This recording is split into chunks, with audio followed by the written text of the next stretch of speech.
जय भगवान। पांचवा अध्याय। यो बाबू सब बोल रही है, तुम लोग को भी मिलेगा। ऐसा खमाबाद में तो तोड़ के देंगे मिठाई, जोर से बोलेगी पूरा।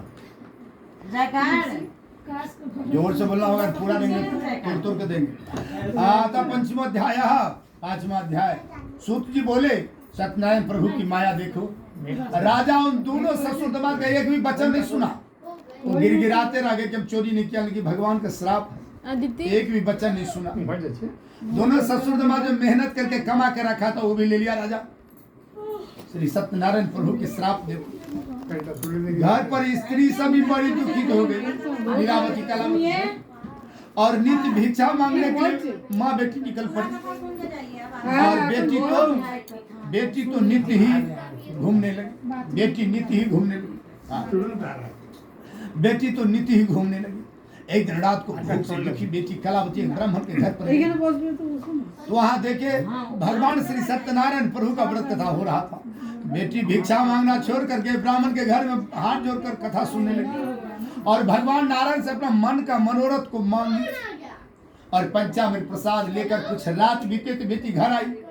तब लीलावती अपनी बेटी को धिक्कारने लगी, हे बेटी, इतनी रात तो तुम कहाँ रही, तेरे मन में क्या है? हल्ला नहीं करना है, आने दो ना फोन। नहीं अभी बात नहीं करो, तुमको बोला खाली जय जयकार करना है, मैं जब बोलूंगा जय। छोड़ना, पापा को फोन बोल दो, उनको पूजा पर बैठे हैं पापा, तुम अपने से बोल दो ध्यान से। कलावती बेटी तो नित्य घूमने लगी। माँ डांटने लगी, इतनी रात तो तुम कह रहे। बोली, माँ मैं तो ब्राह्मण के घर में पूजा कथा सुन रही थी, ये पंचामृत प्रसाद लाई थी।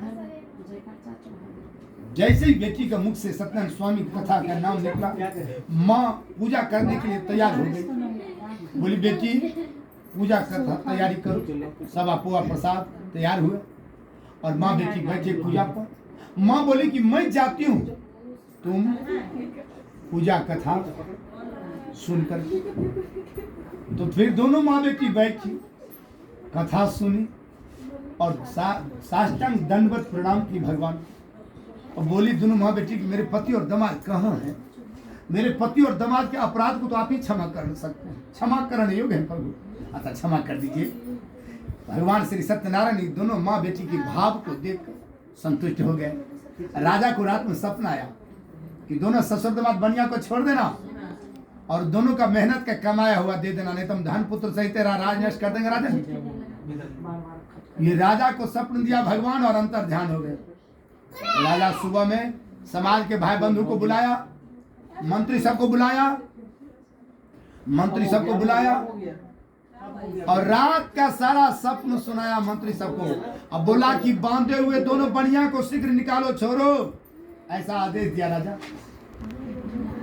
यह सुनकर दूत लोग दौड़ कर गए, दोनों ससुर दामाद को बंधन से निकालकर राजा के निकट लाए, और बिना युक्त वचन बोलकर, हे महाराज,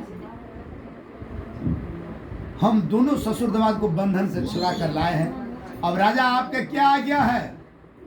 दोनों बनिया भी ससुर दामाद प्रणाम किया राजा को, लेकिन डर से एक शब्द भी नहीं बोला। बनिए के पुत्र सबको देखकर राजा आदर से बोला, क्या भाग्यवश तुम दोनों ससुर दामाद को बहुत बड़ा दुख मिला, अब तुम लोग डरो मत, भय न करना। उस पर राजा ने उन दोनों ससुर दामाद का हाथ पैर का हथकड़ी बेरी कटवाया, पूजन पाठ कराया, स्नान ध्यान कराकर नया सुंदर कपड़ा दिया, आभूषण दिया। पहले जितना धन उसका कमाया हुआ लिया था राजा, उसका दुना धन देकर नाव को भर दिया। पहले जितना धन लिया था उसका दुना धन दिया, और बोला कि तुम लोग अपने घर को प्रस्थान करो। दोनों ससुर दामाद राजा को प्रणाम कर बोला कि आपकी कृपा से हम दोनों घर जा रहे हैं। तो श्री स्कंद पुराणे रेवाखंडे श्री सत्यनारायण व्रतधायाम पंचम अध्याय कथा समाप्त। बोले श्री सत्यनारायण भगवान की।